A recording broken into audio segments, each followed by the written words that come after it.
스페셜 사이언스의 신묘한 만남 더 본게임. 오늘도 본주를 향해 곧장 진격해 보도록 하겠습니다. 안녕하세요. 저희는 더 본게임의 MSG입니다. 자, 그러면 오늘의 주제 뭘지 바로 보시죠.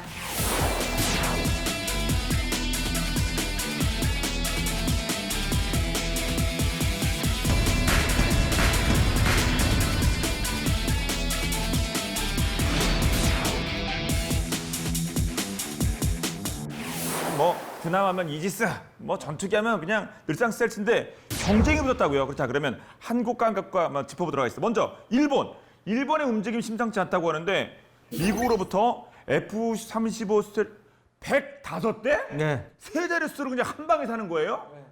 105대가 우리 돈으로 하면 무려 27조 5,700억 원. 달러로 231억 달러에 달하는 어마어마한 돈인데. 네, 짐작이 안 됩니다. 달러든 한화든 일본 정부가 이제 미국 정부의 공군용인 F-35A 63대. 이 F-35A는 우리도 40대를 지금 들여오고 있죠. 그리고 해병대용 F-32B, 이거는 수직 이착륙이 가능한 이런 비행기인데 42대에서 총 105대를 도입하겠다는 의사를 전달을 했고, 미 정부에서도 이 계획에 대해서 승인을 하고 의회에 통보를 한 이런 상태입니다. 그런데 일본은 우리가 전에도 이제 얘기를 했지만 F-35A 스텔스기 42대를 이미 도입을 하고 있어요. 물론 이제 그 중에 한 대가 추락을 해서 지금 41대가 되겠지만, 근데 105대를 플러스하면 146대의 스텔스기를 갖게 되는데 미국을 제외하고는 가장 많은 규모입니다. 예. 앞서서 KFX 살펴볼 때 F-35가 가격이 많이 좀 그 디스카운트가 돼가지고 폭락했다고 그랬죠. 네. 그래도 쌀 때 그냥 확 당겨버리는 겁니까? 미일이 이제 흔히 찰떡궁합이라고 그러잖아요. 그러니까 상당히 이해관계가 맞아 떨어진 이제 결과라고 볼 수가 있는데, 여기서 우리가 주목해 볼 게 해병대 수직 이착륙이 가능한 F-35B 42대인데요. 일본이 헬기 항모를 보유하고 있잖아요. 그 중에 이즈모함하고 가가함을 경항모로 개조합니다. 그래서 지금은 헬리콥터만을 탑재하지만 경항모로 개조한 다음에 F-35B 스텔스기를 탑재하는 이런 형태로 이제 변형이 되는데, 우선 일본 입장에서 일본이 이제 중국에 대해서 신경을 많이 쓰고 견제하잖아요. 근데 중국이 아시다시피 항공모함을 지금 2척을 이미 이제 운용을 시작했습니다. 앞으로 최소한 2척, 많으면 4척 정도 항모를 더 도입할 계획이기 때문에 일본은 이제 이런 중국의 항모 전력 증강에 대응하기 위해서 자기들도 경항모를 가져야 되겠다, 이런 이제 판단을 해서 F-35B를 도입하는 거고요. 또 한 가지는 미국이 기본적인 요즘 이제 가장 중요시하는 것 중에 하나가 중국 견제 아닙니까? 그러면 혼자서 중국을 견제하기엔 좀 부담스러운 면이 있으니까 일본의 일부 역할을 주는 거죠. 이 부분은 네가 좀 맡아서 중국 좀 상대해라, 이제 이런 식으로 역할 분담을 하는 그런 측면도 있다고 볼 수 있습니다.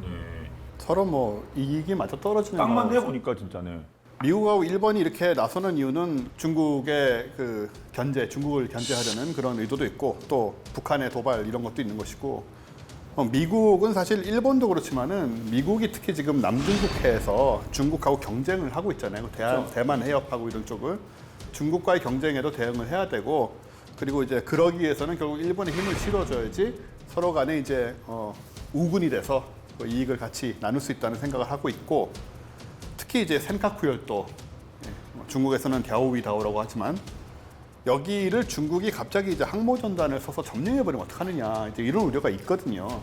그래서 이제 일본이 만약에 2개의 항모전단을 보유할 경우에는 여기에 이제 맞대응을 할 수 있다, 일단 그림상 이제 그런 그림이 되니까 그런 걸 또 추구를 하고 있고, 그래서 이제 남중국해하고 대만 해협을 둘러싼 미국과 중국의 군사적 힘겨루기가 이제 스텔스 전투기 경쟁으로까지 번지고 있다, 이렇게 말할 수 있을 것 같습니다.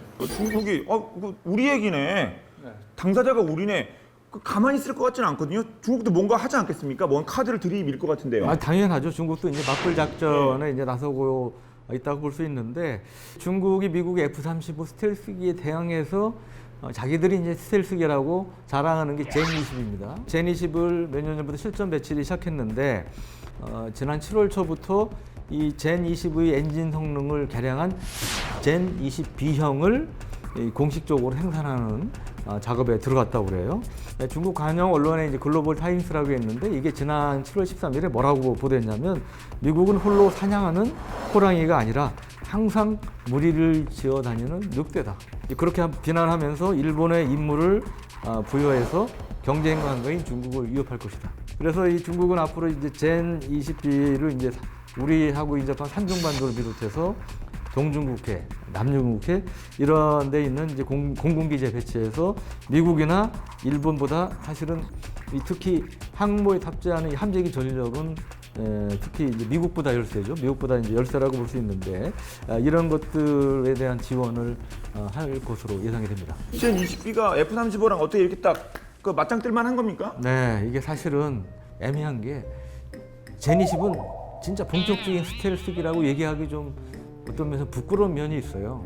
그래서 이제 우선 F-35 입장에서는 현존 최고의 스텔스기라고 볼 수 있는 것이고 여기에는 뭐 당연히 이 첨단 AN/APG-81 레이더라든지 전자전 장비 그리고 미국의 노스롭 그루만이라는 회사가 있는데 여기서 이제 링크 6이라는 데이터 링크를 만드는데 이런 것들을 탑재해서 뭐 말 그대로 전투기로서뿐 아니고 조기용구에 가까운 역할을 한다. 그다음에 전자전 기능까지 수행한다. 이런 이제 다용도기로서의 역할을 할 수 있다는 거죠. 그리고 우리 더 본 게임을 보시는 분들은 당연히 아시는 상이지만 이거 안 자른다. F-35가 이제 세 가지 형이 있죠. A, B, C형이 있는데 A형은 이제 당연히 공군이 주로 쓰는 우리 공군도 도입하는 거고요. B형은 우리가 지금까지 얘기한 해병대가 사용하는 거고 수직이 착륙이 가능하다는 게 가장 특징이고 C형은 이제 한국모함 함재기입니다. 미 해군용 함재기고요. 스펙이 좀 다른데 F-35A는 예를 들어 2,000파운드 폭탄 이런 것도 하는데 F-35B는 1,000파운드 폭탄만 들어갈 수 있습니다. 왜? 수직으로 올라가야 되니까 아무래도 힘이 많이 들잖아요. 그러니까 이제 그런 면에서 좀 한계가 있고 또 전투 작전 반경이 이제 833km고 뭐 스텔스 성능은 이제 똑같다고 볼 수가 있고요. 퀸 엘리자베스급 항모라는 게 있어요. 한 7만 톤급 항모인데 여기도 F-35C를 탑재하는 게 아니고 B를 탑재합니다. 그럼 이제 그 젠 20 좀 살펴주세요. 네, 젠 20은 일단 뭐 말씀하신 대로 스텔스이긴 한데 완벽한 스텔스이냐라고 하면 좀 의심이 가는 그런 면이 있긴 하고요. F-35를 겨냥해서 개발했다고 생각을 이제 하게 되고 2017년에 미국이 한국하고 일본에 F-35 전투기 100여 대를 배치를 하기로 하니까 이제 처음으로 젠 20을 실전 배치를 중국도 하게 되는데 젠 20은 큽니다, 되게. F-35가 길이가 15.6m인데 젠 20은 20m에 달하기 때문에 그 정도 차이가 나고요. 날개 길이도 12m가 넘으니까 F-35가 10.7m거든요. 날개 길이도 훨씬 넓고 그래서 크다 보니까 작전 반경도 1,500에서 2,200km로 꽤 넓고 이렇게 크다 보면은 아무래도 좀 둔할 수 있잖아요. 근데 또 그렇지도 않은 것이 이제 추력 편향 제어 장치라고 하는 TBC라고 하는 요걸 장착을 했는데 영어로 보면은 그냥 트러스트 벡터 컨트롤이라 어려운 말도 아니에요. 트러스터가 이제 추진이고 벡터가 방향이니까 추진 방향을 컨트롤한다. 그냥 이런 얘기거든요. 보통 이제 우리 비행기는 뭐 예를 들어 여객기다 이런 비행기들은 그냥 이렇게 생겼잖아요. 죄송합니다. 그림이. 하지만 뭔지는 알 수 있으실 거예요. 이렇게 위에서 바라본 건가요? 45도 각도에서 그 본 게임 처음부터 본 분들은 굉장히 친숙한 그림이 되게 괜찮다고. 초등학생의 시각으로 본 거고요. 이제 4개의 힘이 작용을 하거든요. 여기 뭐 제트 엔진이 있다 치면 얘가 이제 힘을 뒤로 내주면 뭐 프로펠러도 마찬가지고요. 이러면 이제 이게 비행기가 앞으로 가는 힘이 생기잖아요. 이거를 추력이라고 하고 여기에 동시에 이제 또 반대되는 힘이 생긴단 말이에요. 요걸 이제 항력, 저항이라는 거죠. 항력이라고 하고 그리고 기체에 무게가 있으니까 이 중력은 항상 존재하고요. 추력으로 인해서 형성되는 양력을 통해서 이 중력과 항력을 이기면 뜨는 거거든요. 근데 이걸 이제 해내기 위해서는 추력만 가지고는 안 되고 왜냐면 자동차 안 뜨잖아요. 기체의 구조를 통해서 양력을 발생시킬 수 있어야 되고 그 역할을 하는 게 이제 날개인 거죠, 기본적으로. 우리 뭐 차에서도 팔 뻗으면 이렇게 팔 뜨듯이 그게 이제 양력이 작용하는 거거든요. 공기로 인해서. 근데 이 추력 편향 제어 장치는 뭘 하는 거냐 하면은 엔진 자체의 방향을 몇 가지 방법이 있는데 이 엔진이 평소에 이렇게 나가고 있잖아요. 이걸 밑으로 꺾든가 위로 꺾든가 옆으로 꺾든가 이런 식으로 이제 그 제트 엔진의 그 힘이 나가는 거 방향 자체를 꺾는 거예요. 그렇게 엔진을 바꾸는 경우도 있고 요걸 안에서 꺾는 경우도 있고 다양한 방식이 있긴 합니다. 어쨌든 핵심은 그거예요. 엔진의 출력, 이 추진 방향 자체를 이제 바꾼다라는 거죠. 이게 이제 어디서 많이 볼 수 있냐면은 우주로 날아가는 로켓 있죠. 예. 정말 조그만 날개밖에 안 붙어 있잖아요. 이 조그만 날개는 저 균형만 잡아주는 거고 순전히 이 엔진의 힘으로 나가는 것이고 가다가 이제 방향을 틀려면 엔진을 틀어야죠. 네, 그런 식으로 이제 로켓은 구성이 돼 있고 그러니까 그런 그 개념을 비행기에 집어넣은 거예요. 그러니까는 잘만 활용하면은 굉장히 이점이 많고요. 하지만은 이제 좀 기술적으로 좀 쉽지는 않죠. 구현하는 게. 이 젠 20B 개량을 결정한 이유가 기본적으로 스텔스 성능에 있어서는 노력을 해봤으나 미국을 당분간 따라가기는 쉽지 않겠다. 좀 넘사벽이다. 그래서 우선은 그 스텔스 성능은 좀 포기하더라도 이 본격적인 무장, 뭐 폭탄 미사일을 좀 더 많이 달 수 있게 한다든지 이런 쪽에 좀 중점을 둔 게 아니냐. 그게 이제 전문가들이 보는 젠 20B 특징인데요. 우리가 스텔스 하면 최첨단 뭘 연상하는데 초기에는 스텔스 도료가 이 도료니까 비 오거나 이러면은 아무래도 좀 흘러내리거나 뭐 묻어나고 그러지 않겠어요? 유성이 아니 수성이어서 그게 비싼데 수성이야. 그런데 이제 지금 F-35에 이르러서는 이제는 코팅 우리 이제 아시죠? 그러니까 코팅은 예. 그게 오래 가는 거니 우리 예, 그렇죠. 책받침도 코팅하면 오래 가잖아요. 그러니까 이제 전에는 소비 마르소. 스텔스- 그럼 진짜 소피 말로 얘기하면 그 BBK까지 이러면 안 되는데. 저하고 비슷한 근데 세대네. 이상하 씨 김혜수 씨. 저랑 똑같은 세대시네요. 저는 저보다 한참 밑인 줄 알았더니 저와 비슷하네요. 라본보다 비슷하네요. 김혜수 씨 저희 동네 살았어요. 네, 정말 가까운 동네 살아서 서로 다 알고 그래요. 그래요? 저는 그 김혜수 씨가 경기고등학교 그 대각선에 그 검도도장에서 그 검도 훈련하신다고 해가지고 같이 구경 가고 그랬었는데. 네, 저는 이제 초등학교 때 유치원 때. 그렇군요. 예. 그 여하간 같은 건데 스텔스 기술도 계속 이제 진보를 하고 있는 거죠. 코팅이요, 코팅? 이제 코팅 수준으로. 근데 이제 중국이 그런 비교적 그 신형의 이제 스텔스 기술도 좀 도용을 해서 활용하고 있는 게 아니냐 이제 그런 의문이 제기되는데 이 스텔스기 F-22나 30이나 다 미국 로키드 마틴에서 만들지 않습니까? 근데 이 로키드 마틴이 해킹을 당한 적이 있어요, 실제로 중국에 의해서. 그래서 이런 스텔스 기술들이 상당 부분 중국에 흘러가지 않았느냐 이제 그런 의문들이 있고요. 이제 그럼에도 불구하고 이 젠 20이 나올 때부터 전문가들이 공통적으로 지적한 게 속된 말로 쟤는 저것 때문에 안 돼 뭐 이런 거 있잖아요. 쟤는 저 카나다 때문에 스텔스가 분명히 한계가 있을 거야. 다 얘기했걸요.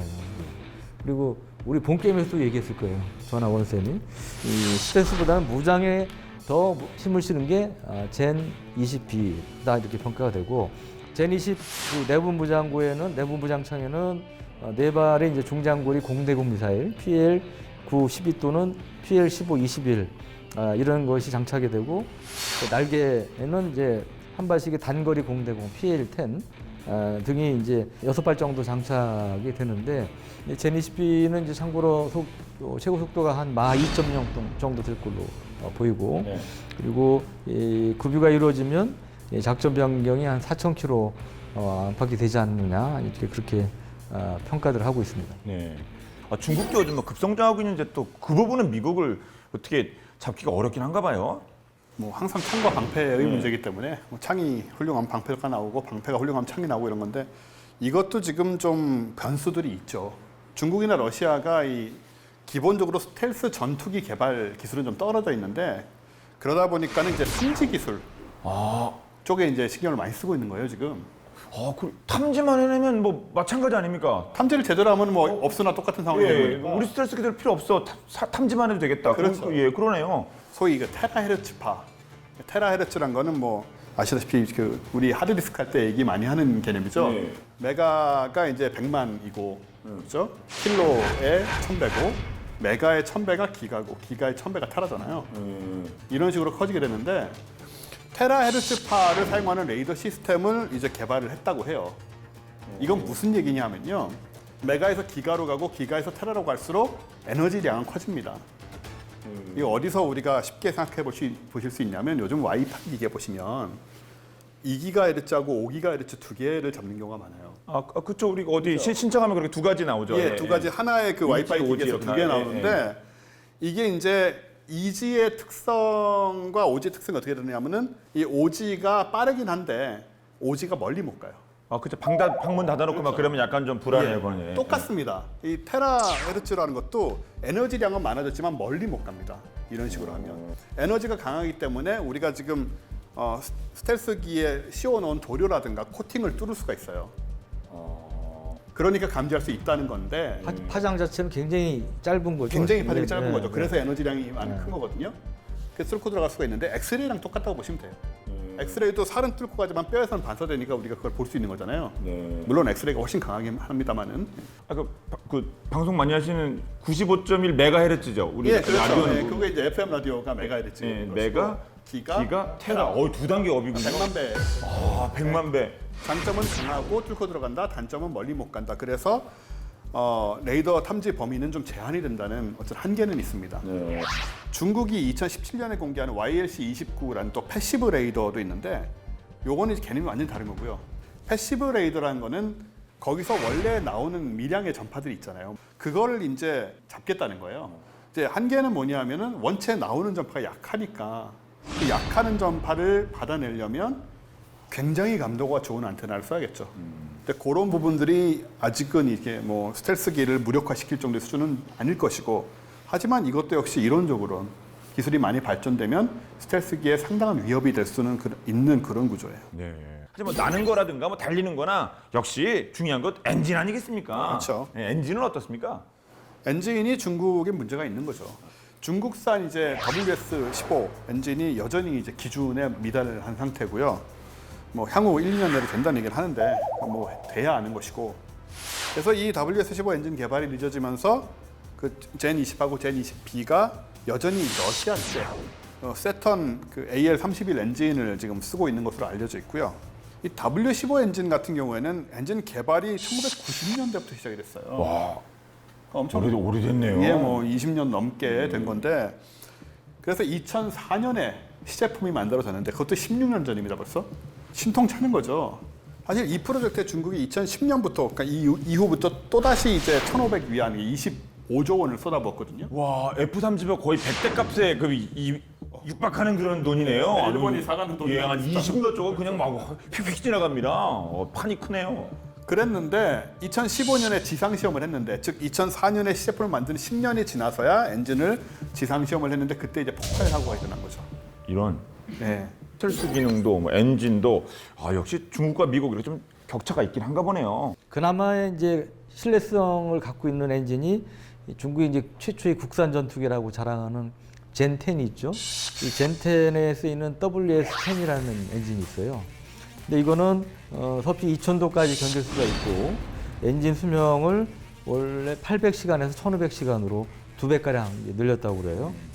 근데 이제 이게 뭐 그래도 역시 엔진이 워낙 중국이 약하다 보니까 그래 봤자라는 이제 그 비아냥도 이제 나온다고 그러는데요. 뭐 예를 들면 F-22에 사용되는 게 이제 F-119 엔진이라고, F-119 엔진. 이거는 뭐 지속적인 이제 초음속 비행도 가능합니다. 가속 엔진, F터버너라는 걸 쓰지 않고 엄청난 엔진이죠. 근데 이 수명이 또 4,000시간이 넘어요. 러시아 엔진 세턴 AL31? 근데 이걸 그냥 우리 엔진 필요한데 엔진 주세요 하면 그냥 이런 군사 이 엔진인데 이런 것도 그냥 막 엔진만도 팔고 뭐 스텔스 기능도 팔고 이런 거예요. 아무 러시아 중국이 친해도? 물론 이제 러시아가 중국하고 굉장히 긴밀한 관계죠. 네. 이제 그럼에도 불구하고 엔진은 쉽게 따로 팔지는 않는다.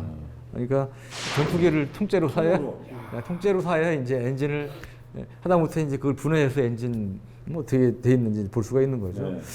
예, 그래서 이제 2005년 벌써 5년 전인데 2015년 11월에 이 중국이 러시아로부터 수호이 35 24대를 20억 달러에 구매하는 계약을 했는데, 그때 수호이 35는 뭐 최신형 전투기죠. 이 대당 가격이 한 8,300만 달러, 1억 달러가 안 됐다고 그래요. 근데 그때 중국이 수호이 35를 왜 샀냐? 결국은 엔진 때문에 산 거 아니냐, 이제 그런 얘기가 나온 거고요. 왜 그러냐면 수호이 35는 AL31이나 이를 대폭 개량한 AL117S 터보팬 엔진을 장착을 하고 있고, 이 엔진 추력대 중량비가 1대 1.1입니다. 그러니까 1대 1을 넘고, 힘이 좋아서 무장이라든지 이런 거 더 연료를 더 찹쌀할 수 있다는 이제 그런 얘기고요.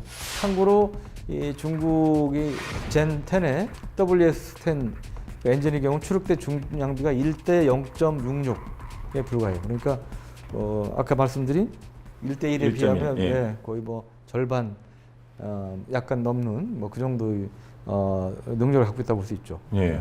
중국이랑 그 소련, 러시아가 이렇게 뭐 허락도 안 받고 뭐 이렇게 복제 카피해가지고 뭐 둘이 뭐 관계가 안 좋고 뭐 그런 얘기 한 적 있지 않아요? 한 적 있죠. 예. 한 번도 아니고 몇 번 했던 것 같은데.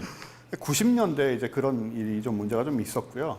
그러다 보니까는 이제 뭐 구입 대수라든가 가격이라든가 기술 이전 문제를 둘러싸고 굉장한 그 물밑 협상이 있었다고 하죠. 예. 그다음에 또 하나는 러시아가 이제 우크라이나 사태 이후로 뭐 경제 제재도 받게 되고 정치적으로 좀 뭔가 수세에 몰리게 되잖아요. 소위 뭐 신냉전이란 말도 하고 그러니까 그래서 뭔가 중국의 지지를 또 필요로 하는 부분이 있어서 여기에 대해서 좀 관대해지지 않았나 그런 관측도 가능하다고 보죠. 예.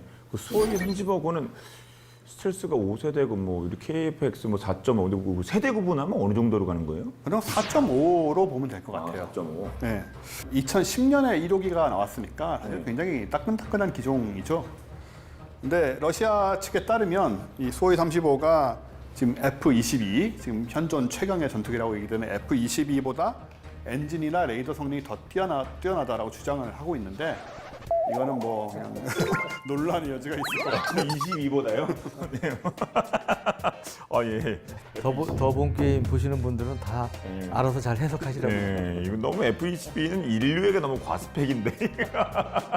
또 짚어봐야 할 게 일본이 F-35 B형 이제 42대 도입함에 있어서 이거 항모 얘기 나오면 참 이게 애매한데 이즈모 함이 항모로 개조될 것이다 이렇게 공식적으로 인정을 했다. 이게 또 어떤 의미를 담고 있는 겁니까? 그 일본 방위성의 2020 회계년도 이게 2020 회계년도가 올 4월부터 네. 내년 3월까지입니다. 우리하고 좀 회계년도가 다르죠. 일본에서 이 군사적으로 가장 권위 문서가 방위백서 아니겠습니까? 네. 방위 예산에 이진호함과 가가함의 항모 개조 작업 비용을 이제 포함을 시켰고요. 이 두 함정에 이제 F-35B를 운용한다. 그 지난 7월에 공개한 2020년판 방위백서에 포함이 됐다는 거예요.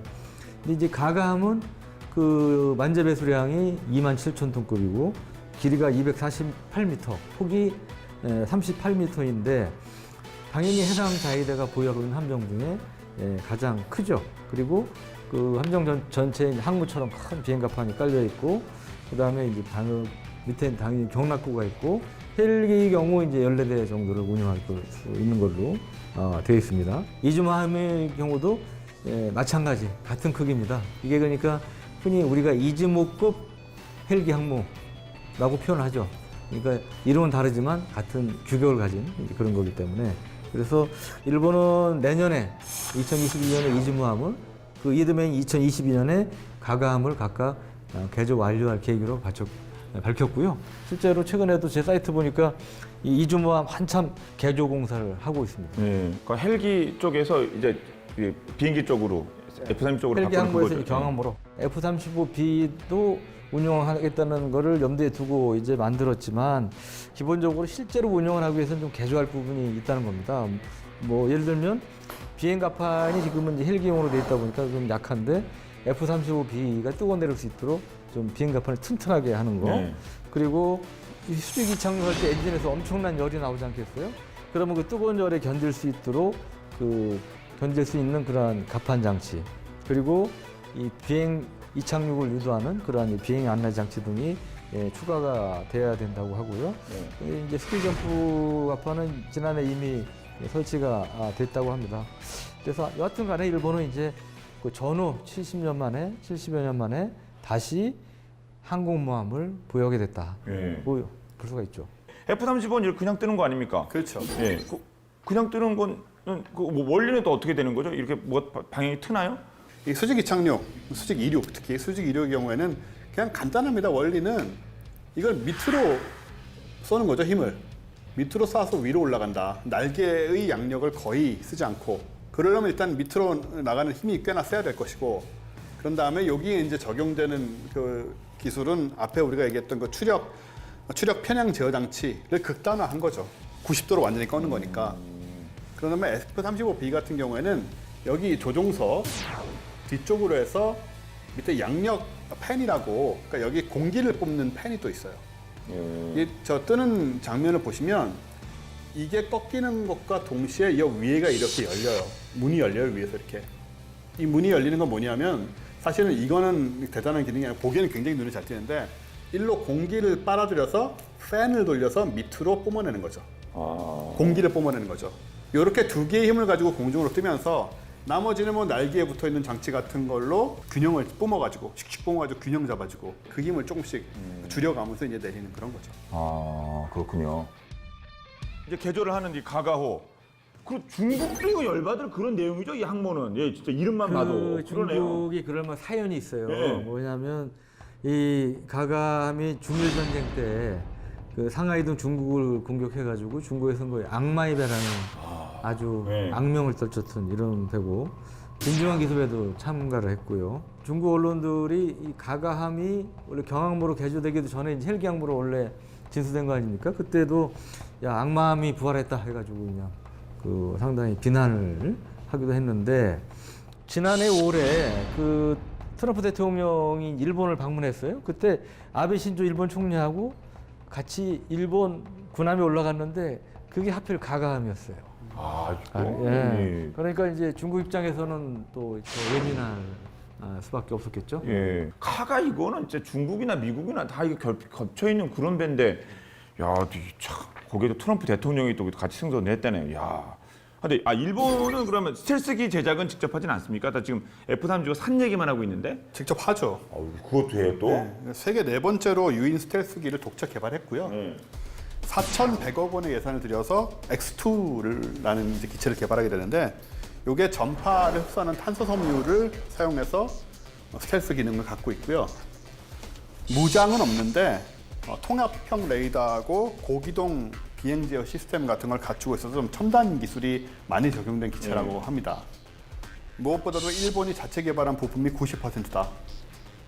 그런 점에서 이게 뭐 좀 쉽게 볼 상황이 아니고, 일본은 지금 이 X2 개발에서 얻은 노하우를 가지고 2018년부터 차세대 전투기 F3에 또 적용을 하고 있어요. 그래서 독자적으로 이제 최첨단의 스텔스 전력을 확보를 하겠다 이런 의지를 아주 명확하게 보이고 있고요. 게다가 뭐 다 아시다시피 2014년에 이제 무기 수출을 금지한 원칙을 폐기를 했지 않습니까? 일본이. 그래서 이제 앞으로는 이런 것들을 또 만들어서 수출까지 할 생각을 하고 있을 거라고 보여지기 때문에 분명히 이제 스텔스 쪽, 이 시장 쪽에서도 변수가 되는 그런 모습입니다. 네. 그리고 좀 첨언하자면 F3는 24DMU로 불리는데 이게 뭐냐면 평성 24년, 그러니까 2012년에 설계가 돼서 그 앞에 평성 24년, 24가 이제 붙는 거고요. 이게 재밌는 게 그 현존 최강의 스텔스기로 불리는 F-22하고 경쟁했던 게 아까 말씀드렸던 YF-23이라고 있는데 이것도 그 나름 그 괜찮은 평가를 받았던 그런 비행기예요. 이게 이제 F3 그림이 한때 이제 공개됐는데 이게 YF-23하고 비슷해가지고 화제를 모으기도 했습니다. 근데 F3가 이제 어떻게 될지 좀 두고 봐야 됩니다. 꼭 그렇게 간다는 건 아니고요. 근데 이게 특징이 이제 기본적으로 스텔스기고, 그 다음에 공중기동 성능도 뛰어난 걸로, 엔진 2개인 쌍발 제트 전투기고요. 길이가 15.7m, 폭 10.5m. 그러니까 F-35보다 좀 큽니다. 크고 추력도, 엔진 추력도 강하고, 그러니까 당연히 공중전 성능도 뛰어난 걸로 이렇게 평가가 되고요. 예를 들면 F-35는 단발 엔진을 달고 있는데 그 추력이 최대 19.5톤입니다. 그거 엔진 하나 달고 있는데 F3는 엔진 추력이 개당 그 15톤인 거를 2개를 달고 있어요. 그러니까 얼마입니까? 30톤이죠. 그러니까 F-35보다 이제 상당히 강한 그런 게 되겠고, 그리고 또 일본이 이제 중요시하는 것 중에 하나가 공대함 미사일이에요. 항공기에서 함정을 공격하는 공대함 미사일을 중시를 하는데, 그 중에 이제 최신형이 XASM-3라는 게 있는데 이게 최대 사거리가 한 200km 돼요. 200km 이상 되는데 이런 것들도 탑재할 수 있는 쪽으로 이제 개발이 될 예정이고요. 우리에게 해봐야 될 거 아닙니까? 우리는 어떻습니까? 우리의 현 주소는? 우리는 아까 말씀드렸지만 그 FX 사업으로 F-35A 40대를 내년까지 이제 도입을 해요. 네. 그러니까 지금 벌써 올해 현재까지 10대 넘는 숫자가 들어와 있습니다. 그리고 F-35 20대를 추가로 구입하는 사업도 추진을 할 겁니다. 그거는 2023년부터 추진하는데 F-35B 얘기가 이제 계속 심심치 않게 나오는데 이게 이제 계기가 된 거는 우리가 경항모를 도입을 해요. 그러면 이 경항모에는 수직 이착륙기를 탑재해야 되기 때문에 여기 뭐 한 10여 대 정도 탑재할 걸로 예상이 되는데 그러면 당연히 F-35B를 도입을 해야 되는 거 아니냐 이제 그렇게 얘기가 나오는 거고요. 여기에 이제 덧붙여서 F-35A 20대를 추가 구입하는 계획이 원래 있다고 그랬잖아요. 그러면 이거 F-35A 대신에 20대를 F-35B를 도입하면 어떠냐 이제 이런 시각도 일부에서 있어요. 수직 이착륙으로. 네, 수직 이착륙기로. 그 용도는 이제 경항모용인데 예를 들어 뭐 북한의 미사일 공격에 의해서 활주로 공군기지 활주로나 이게 파괴될 수 있잖아요. 그러면 F-35A는 운용이 제한되지만 F-35B는 수직 이착륙이 가능하니까 비행자 활주로가 파괴돼도 빈 공소 웬만한 데만 있으면 작전할 수 있죠. 그래서 이제 그런 용도로도 쓸만하지 않느냐. 뭐 이제 그런 주장이 있어요. 근데 기본적으로 이 공군은 F-35B를 싫어하죠. 아무래도 공군에 맞는 건 F-35A라고. F-35B 도입하는 걸 공군 무기 도입 예산을 깎아먹을까봐, 갉아먹을까봐 일단은 좀 부정적인 이런 분위기가 좀 강하다고 합니다. 예. 그럼 이렇게 F-35B를 도입해서 공군도 쓰고 해군도 쓰고 말은 그럴싸한데 그런 케이스가 있을까요? F-35는 아니지만 영국이 그 인빈시블 항모에 이제 해리어를 탑재를 하면서 해리어 그 유명한 해리어. 그 해리어를 공군이 운영을 했거든요. 그래서 이제 이런 생각을 해보면 그 F-35B를 청주 공군기지에 배치를 하되 유사시에 이제 경항모에 탑재를 하면 제트 전투기 운영 경험이 없는 해군 입장에서도 좀 부담이 줄지 않겠느냐. 이렇게 되면은 북한이 우리 공군기지를 타격한 다음에 이 경항모를 이용해서 이제 보복을 할 수 있는 그런 구조가 만들어진다라는 그런 점에서 또 이제 고려가 되는 거죠.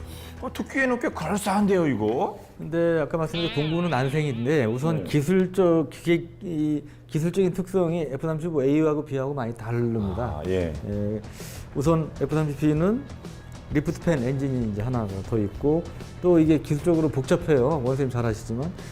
그리고 아까 말씀드렸지만 무장 탑재량이든 이런 거는 연료 탑재량이 F-35A보다 적어요. 가격은 오히려 더 비싸요. 수직 이착륙인데. 30% 수직 이착륙인데. 가량 더 비싼 걸로 돼 있어서 우리는 도입해도 아무리 많이 도입해도 20대는 넘기 힘들 겁니다. 그래서 이제 그런 거를 감안하면 우리한테 안 맞다. 도입하더라도 경항모가 2030년대 초반에 도입이 됩니다. 좀 많이 남았네요, 시간이. 시간이 남았어요. 그래서 20년대 이 중후반쯤부터 결정해도 있지 않다. 그런 이제 주장을 펴고 있죠. 지금 뭐 F-35 한국 이게 도입하는 말씀 나누고 있는데 또 이게 최근 얼마 전에 그 뉴스 크게 나왔죠? 위성 우리 쏜 거 있잖아요. 그거랑 연결된다는데 그건 무슨 얘기예요?